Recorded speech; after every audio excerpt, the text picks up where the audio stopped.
Assalamualaikum warahmatullahi wabarakatuh. Perkenalkan, nama saya Helmi Aulia dari SMP Negeri 4 Banjarwangi. Saya di sini akan menceritakan sebuah legenda asal-usul Kota Bandung. Di tanah Pasundan yang permai, hiduplah seorang kakek sakti mandraguna bernama Empu Wisesa.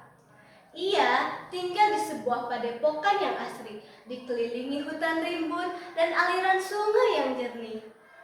Empu Wisesa memiliki seorang putri jelita bernama Sekar, gadis berhati lembut yang cerdas dan setia kepada ayahnya. Selain putrinya, Empu Wisesa juga memiliki dua murid kesayangan, yakni Jaka dan Wira. Keduanya sama-sama tampan, gagah, dan memiliki kesaktian. Namun, berbeda tabiat. Jaka yang cenderung sombong, suka berpoya-poya, bahkan menganggap remeh ilmu. Wira sebaliknya, ia tekun, rajin menuntut ilmu, serta penuh rasa hormat kepada guru dan orang tua. Diam-diam, kedua murid itu menaruh hati kepada Sekar. Suatu sore, saat matahari mulai condong ke barat, Empu Wisesa memanggil murid-muridnya. Jaka, Wira, kemarilah, ucapnya sambil menatap keduanya dengan tajam. Mereka segera menghampiri. Ada apa, guru? Tanya Wira sopan. Empu Wisesa menghela napas panjang. Aku tahu kalian berdua menyukai putriku Sekar. Namun, Sekar tidak bisa dinikahkan sembarangan. Hanya orang yang benar-benar pantaslah yang boleh menjadi pendampingnya.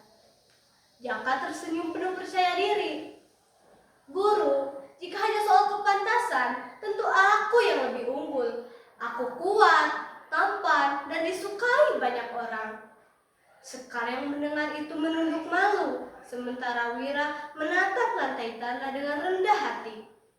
Jangan sombong, Jaka, tegur Empu Wisesa.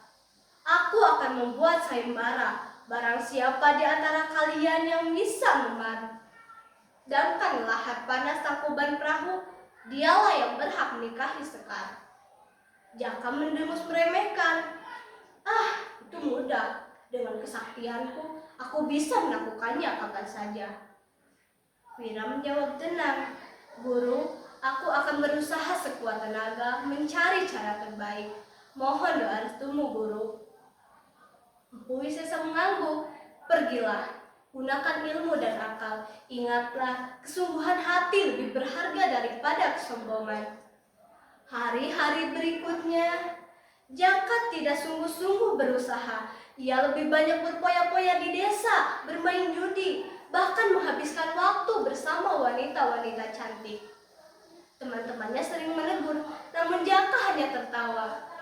Hahaha, untuk apa aku bersusah payah? Aku pasti menang, guru pasti lebih suka padaku, ujarnya dengan sombong. Sementara Wira, ia setiap hari meneliti lahar yang panas. Ia berkeliling mencari jalan keluar, bahkan menyusuri hutan dan sungai. Suatu hari, ia melihat seekor berang-berang yang sedang sibuk membentuk bendungan dari ranting dan tanah. Luar biasa, gumam Wira. Jika hewan kecil bisa membuat bendungan air, mengapa manusia tidak bisa melakukannya? Dengan semangat, ia segera kembali ke padepokan dan menghadap gurunya. Guru, saya punya ide, kata Wira. Saya akan membuat bendungan Sungai Citarum agar airnya bisa memadamkan lahar. Empu Wisesa tersenyum bangga. Itu pemikiran bijak, Wira. Lakukanlah dengan hati-hati. Semoga kesaktian yang telah kau pelajari bisa membantumu. Dengan ilmu dari gurunya, Wira meruntuhkan sebuah bukit untuk membendung aliran sungai. Air mengalir deras, memenuhi cekungan luas yang terbentuk dari lahar panas. Lahar perlahan padam, dan daerah itu pun berubah menjadi danau yang amat indah. kegirangan. Hidup Wira, lahar padam, kita selamat, teriak mereka berulang kali. Hari-hari kemudian, di padepokan, Empu Wisesa mengumpulkan semua orang. Anakku Sekar, ucapnya lembut. Mulai saat ini, Wira adalah pemenang sayembara. Dialah yang berhak menjadi pendampingmu. Sekar menunduk, wajahnya memerah. Saya menurut ayah, saya bahagia bisa bersama Wira. Wira membungkuk hormat.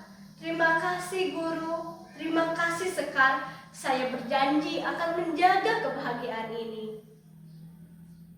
Sementara itu, Jaka yang melihat dari kejauhan dengan amarah.